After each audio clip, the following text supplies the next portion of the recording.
If what your school taught you about money was true, then everyone would be rich. And again, has school taught us anything about money? There are 9 specific myths that people hold about money, and it's time to break them. It takes money to make money? This is one of those myths. Where does it come from?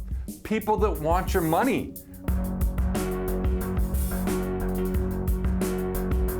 When you hear it takes money to make money, it's coming from banks and lenders and financial planners and retirement planners. And so the key is, are these institutions lending you their money or money that someone else gave them?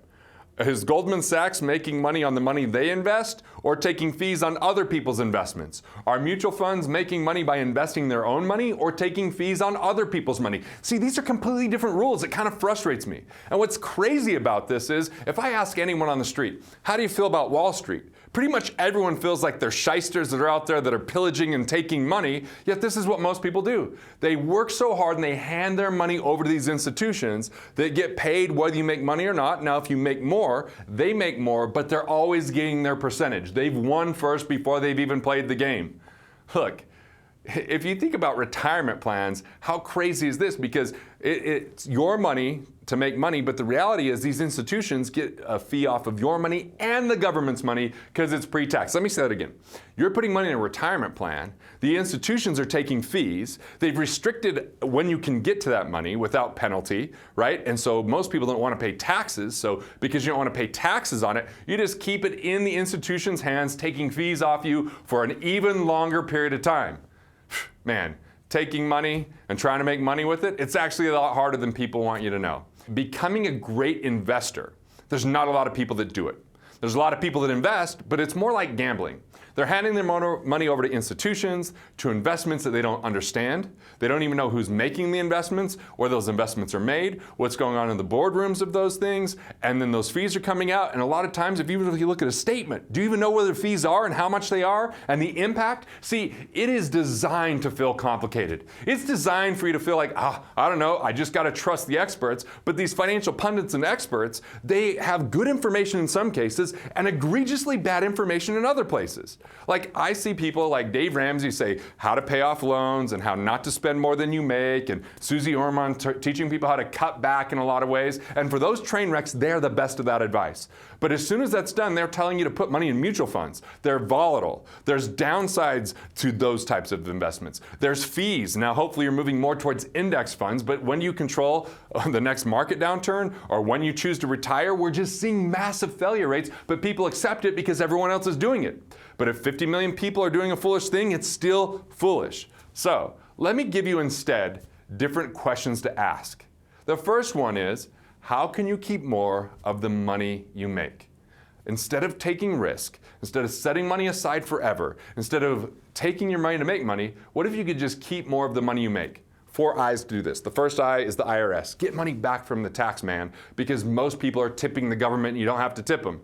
Learn the basic framework. The second thing is interest. Can you restructure your loans so that they're more efficient?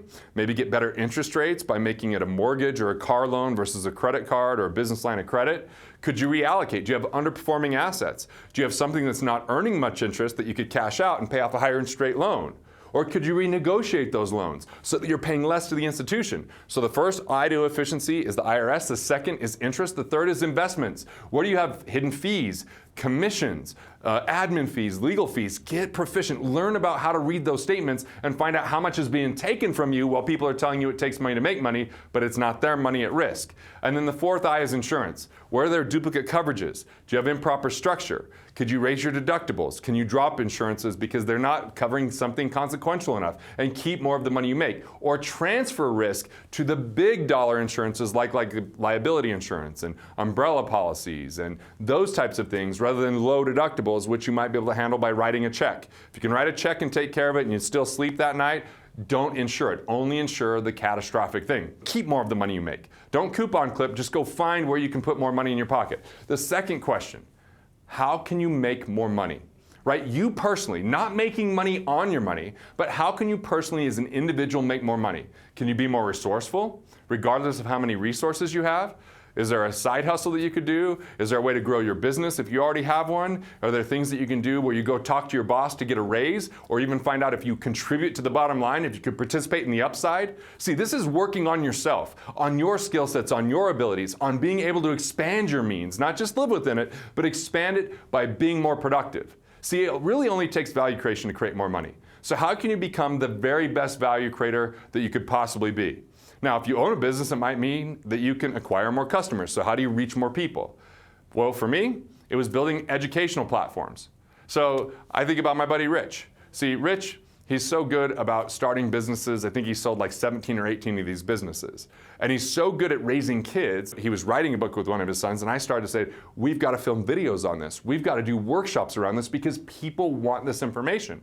So we took this unique knowledge that he had discovered not because he was ever trying to monetize it, but it was so valuable out there that he went to the MIT Endicott House, taught this to a place called the Gathering of the Titans, and they loved it. They couldn't get enough. They were like, this is a gift. Their comment was like, imagine having that guy for a dad. Now he's sharing that with other people so that we can raise better human beings, that they're not entitled, they're not spoiled. They learn how to start businesses as teenagers. They pay for their own clothes and vacations and philanthropy, but they have the right support and connectiveness within a family. That is something that can happen with just using that unique knowledge, right? Or when I did Killing Sacred Cows, right? You could pre-sell it, you could win then play with these types of things. So how do I make more money? Well, I actually started to build video courses and books where I could reach people even when I was sleeping. That's scale and leverage. I sold the book before it was done by giving people bonuses. That's scale and leverage. These are ways to make more money. How can you make it? You know, Chris Zano, one of my good friends and clients, top chiropractor out there, showed people through a Zano experience how he did it. Let them come and watch, see exactly what he's doing. He created Chiro Thought Leaders, which was a virtual course to take 5 of his top influencers and say, hey, you taught me so much, let's teach it to everyone else. So it's more taking a business and sharing with their existing business, not like going to customers or patients, but going to the industry. So that is another way to make more money, is you can show people and share how you've done something. And in that process, they actually become more productive. See, we just as human beings don't tap enough into relationship capital. Who do you know that you can support? Who do you know that can support you? Who do you know that always stretches you? Who do you know that always supports you? How can you spend even more time with those people so that as you have that relationship capital, just like I did when I talked to Rich and said, we've got to put this out there and build a workshop, or when he launched a business called Castle Wave, and his first client was Time Warner because he knew them from a previous business, and so a business with less than $5,000 launched because of the people that he knew. Where is it you could really be resourceful? What relationships do you have? Where can you go to support these other people? And where can you build relationship capital that adds value to your life? Where do those people exist? How do you connect with them? How can you start doing positive things for those people so you make those deposits? Now they know what you provide, they can actually support you, they can make connections for you, they can even become case studies for you. See, these are ways you can create money without having money. It's through value. It's who you are. It's the relationships that you start to build. It's the connections you start to make. It's the service that you can offer. It's the value that you can create. Now you have the knowledge to transform your thoughts into profits. It's time to build the life that you love. Want to learn more on this topic? Check out my video on how to increase your productivity with what you already have.